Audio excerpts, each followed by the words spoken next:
Good morning guys! Kagigising ko lang at eto ang oras ngayon is 9 o'clock ng umaga dito.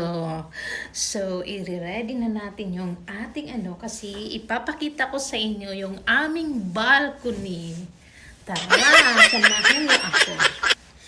Samahan niyo ako at isasama ko kayo sa aming balcony. Tara! Tara! Ayan. 5 to 10 cm daw ngayong araw na ito.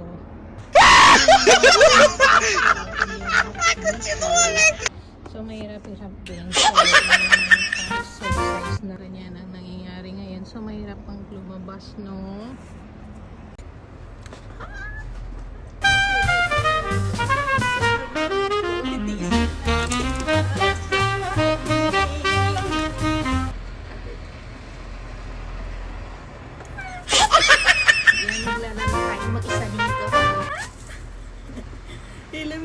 At eto na, magbe-breakfast na tayo.